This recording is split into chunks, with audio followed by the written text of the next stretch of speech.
Hello, कैसे हैं आप? ठीक है। आज हम देखेंगे कि सेट स्क्वायर कैसा यूज़ करते हैं।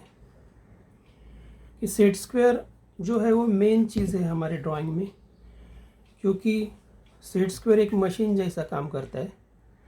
जैसे ड्राफ्टर, मिनी ड्राफ्टर या ड्राफ्टिंग मशीन जो काम करती है एंगल निकालने का, horizontal line angle set square से जैसे हम निकालते हैं एंगल, वैसे मिनी ड्राफ्टर से निकाल सकते हैं। मिनी ड्राफ्टर हम यूज़ नहीं करेंगे, सिर्फ 2 सेट स्क्वायर, यही मशीन हो गया ड्राफ्टिंग मशीन या ड्राफ्टर। अभी इससे हम कैसा एंगल निकालेंगे, कितना एंगल निकालेंगे, और इसमें पैरेलल लाइन कैसे निकालने की, वो मेन चीज़ हम देखेंगे। अभी देखो, हमने पहले हॉरिजॉन्टल लाइन निकाला एक, समझो इधर हॉरिजॉन्टल लाइन निकाला। इस पर हमको 30 डिग्री एंगल निकालना है। समझो इस पॉइंट से हमको एंगल 30 डिग्री निकालना है। तो हम क्या करेंगे, 30 डिग्री का एंगल ऊपर चाहिए, इसलिए ऊपर रखेंगे, और नीचे 45 डिग्री का ये जो लंबा एज है वो थोड़ा 2 mm नीचे ऐसा ठीक तरह से रखेंगे, क्योंकि इधर का गैप एक जैसा ही होना चाहिए और ये लाइन दिखना चाहिए, इसलिए हम 30 डिग्री का एंगल यूज़ करेंगे। अभी देखो, ये फिक्स किया लेफ्ट हाथ से, ये फिक्स किया पहले, नीचे पूरा दबाया ठीक तरह से कागज़ पर, और ये पॉइंट जो है वो दिखना चाहिए। थोड़ा नीचे लेंगे तो भी चलेगा थोड़ा सा, क्योंकि ये पॉइंट दिखना चाहिए, लाइन भी दिखना चाहिए, और ये पॉइंट जो है सेट स्क्वायर का कोना वो ठीक होना चाहिए, नहीं तो ठीक पॉइंट ये मिलेगा नहीं। अभी पॉइंट से ऐसा खींचेंगे एंगल, तो ये हो गया 30 डिग्री एंगल। तो ऐसा 30 डिग्री एंगल हमको मिला। हमको समझो 60 डिग्री चाहिए इस पॉइंट से, 60 डिग्री निकालने का कैसा, देखो वैसा ही सेट स्क्वायर रखने का, ये बड़ा एज नीचे थोड़ा गैप रख के, लेकिन ये गैप सेम होना चाहिए। अभी 60 डिग्री का एंगल हमको चाहिए, 60 डिग्री का एंगल है, 60 डिग्री का एंगल ऐसा रख के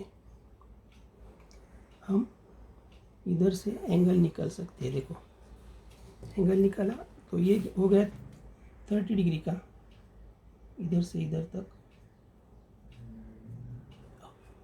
और ये हो गया 60 डिग्री का। अभी समझो हमको 45 चाहिए, तो 45 ऊपर लेना पड़ेगा, नीचे जो रहेगा सेट स्क्वायर वो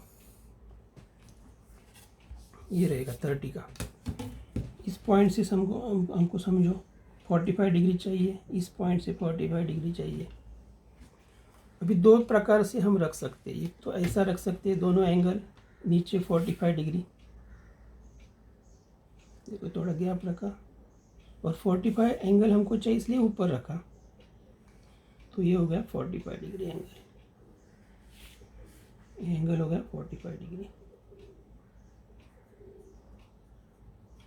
दूसरा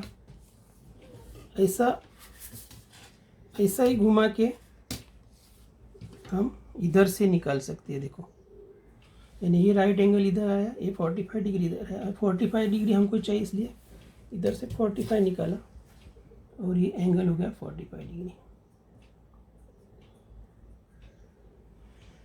इस तरह से 30, 60, 45 डिग्री हम इससे निकाल सकते हैं। और एंगल हम निकाल सकते हैं, क्योंकि 30 को और 45 डिग्री समझो हम बिठाएंगे, ये एंगल 30 है और प्लस 45, जो अभी स्केल का यूज़ होगा, नीचे स्केल बिठाया, ये 30 एंगल है तो 30 रखा ही, और वापस 45 डिग्री भी रखा, 30 प्लस 45, तो हमको एंगल कितना मिला, 30 प्लस 45, यानी ये एंगल हो गया 75 डिग्री। वैसे ही ये 60 डिग्री है, उसमें 45 मिलाया, समझो 60 प्लस 45, 60 एंगल पहले रखा, बाद में उसमें 45 मिलाया।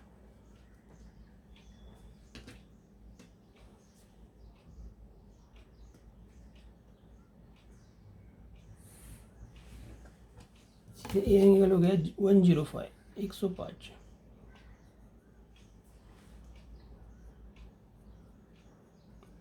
ऐसे ही हम एंगल अलग अलग हम बना सकते हैं। अभी 45 डिग्री है, 45 डिग्री में हम 30 डिग्री ऐड करेंगे, नहीं तो 45 वापस ऐड करेंगे तो 90 डिग्री हो जाएगा। 40 प्लस 45, 45 डिग्री है, उसमें 60 डिग्री मिलाया समझो,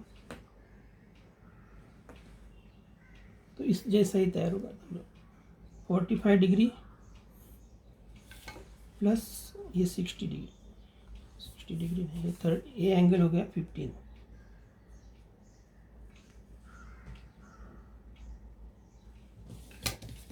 अभी देखो, इस तरह से हम, कहने का मतलब है कि अलग अलग एंगल इससे निकाल सकते हैं।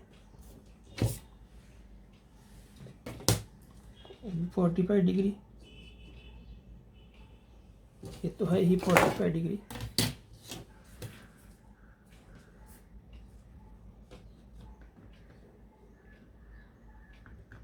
प्लस इसमें 60 मिलाया,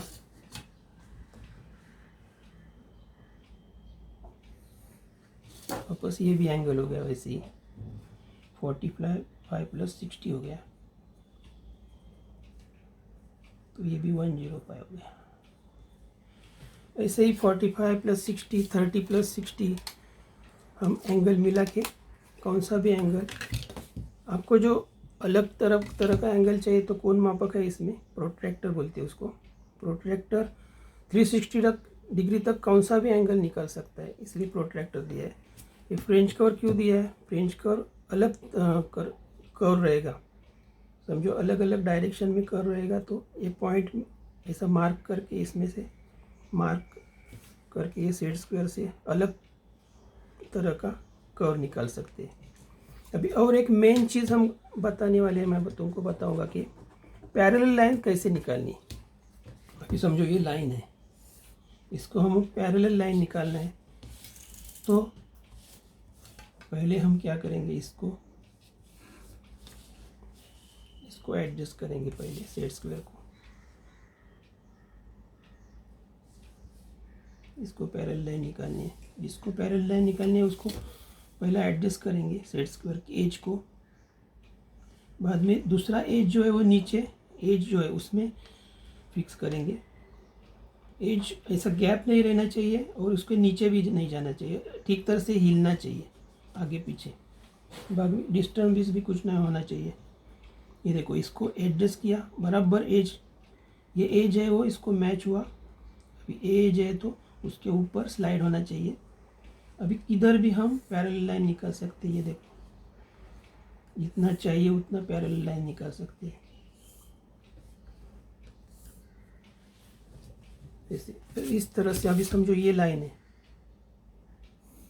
ऐसा, सेट स्क्वायर ऐसा, इसको एज पर लगाने का, दूसरा एज ऐसा फिक्स करके, ये देखो एज बराबर होना चाहिए, पहले एडजस्ट करने का, इस पर हाथ रखने का, फिक्स करने का, बाद में ये उंगली से ऊपर नीचे घुमा सकते हैं, ये फिक्स रखने का लेफ्ट साइड से, और ये ऊपर नीचे ऐसा घुमा के पैरेलल लाइन निकाल सकते हैं।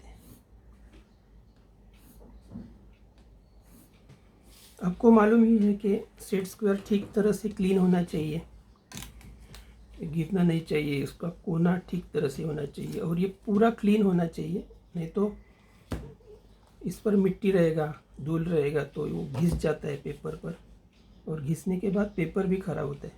तो इसलिए साबुन से धोना और पोंछ के लेना, क्योंकि स्क्रैचेस भी नहीं चाहिए, क्लीन होना चाहिए।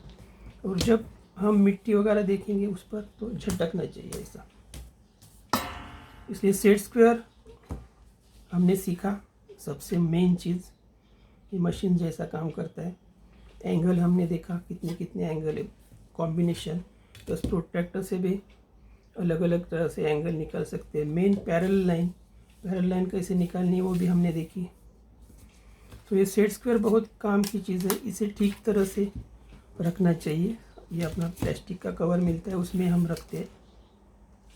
ठीक तरह से ऐसा यूज़ नहीं होगा तब इसमें रखने का, क्योंकि ख़राब होता है ये मिट्टी से, धूल से, और ये वो मिट्टी हमारे कागज़ पर आती है, इसलिए ठीक तरह से ये रखने का। Okay, thank you. आज के लिए इतना ही।